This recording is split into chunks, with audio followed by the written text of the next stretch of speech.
ಲಿಕ್ವಿಡ್ನಲ್ಲಿ ನಾಯಿ ಮೂಳೆನ ಟರ್ನ್ ಮಾಡಿ ಕೆಲವೊಂದು ಮಂತ್ರಾಸ್ನ ಹೇಳಿ ಅದನ್ನ ಎನರ್ಜೈಸ್ ಮಾಡಿದ್ರೆ ಅವರು ನಮಗೆ ಲಾಯಲ್ ಆಗಿರ್ತಾರೆ. ಪಾಸ್ಟ್ ಲೈಫ್ ಬಗ್ಗೆ ನಾನು ಹೇಳಬೇಕು ಅಂದರೆ ತುಂಬ ಜನಕ್ಕೆ ಇದ್ರ ಬಗ್ಗೆ ನಂಬಿಕೆ ಇದೆ, ಒಂದಷ್ಟು ಜನಕ್ಕೆ ಇದ್ರ ಬಗ್ಗೆ ನಂಬೋದಿಲ್ಲ. ಮಾಡಿದವ್ರ ಪಾಪ ಆಡ್ದವ್ರ ಬಾಯಲ್ಲಿ ಅಂತ ನೋಡ್ದಲೇ ಇರೋರೇ ಜಾಸ್ತಿ ಮಾತಾಡ್ತಾ ಇರೋದು ಜಾಸ್ತಿ.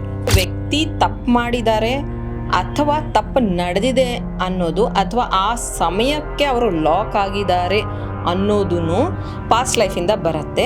ಹಾಗೆಯೇ ಜೀವನದ ಒಂದು ಇದರಲ್ಲಿ ಮೇ ಬಿ ಒಂದು ವ್ಯಕ್ತಿ ಒಬ್ಬರಿಗೆ ವಿಲನ್ ಆಗಿ ಕಾಣ್ತಾರೆ, ಒಬ್ಬರಿಗೆ ಹೀರೋ ಆಗಿ ಕಾಣ್ತಾರೆ. ಬ್ಲ್ಯಾಕ್ ಮ್ಯಾಜಿಕ್ ಇದೆ ಡೆಫಿನೆಟ್ಲಿ, ಯಾಕಂದರೆ ನಾವು ಹೇಳ್ದಂಗೆ ನಾನು ವೈಟ್ ಮ್ಯಾಜಿಕ್ ಇದೆ ಅಂದರೆ ಡೆಫಿನೆಟ್ಲಿ ಬ್ಲ್ಯಾಕ್ ಮ್ಯಾಜಿಕ್ಕೂ ಇದೆ. ಇದೆಲ್ಲ ಆಯಿತು, ನಿನಗೆ ನಗ್ನಗ್ತಾ ಜೀವ ಹೋಯಿತು ಅಂತಂದರೆ ಯು ಹ್ಯಾವ್ ಬೆಟರ್ ಚಾಯ್ಸ್. ನೀನೇನದು ಯಾವುದನ್ನಾದರೂ ತೊಗೋಬೋದು, ಇಲ್ಲಾಂದರೆ ಯು ಡೋಂಟ್ ಹ್ಯಾವ್ ಚಾಯ್ಸ್. ಅಂದರೆ ಇದಿಷ್ಟು ಕರ್ಮ ಇವನಿಗೆ ಸಿಕ್ತು.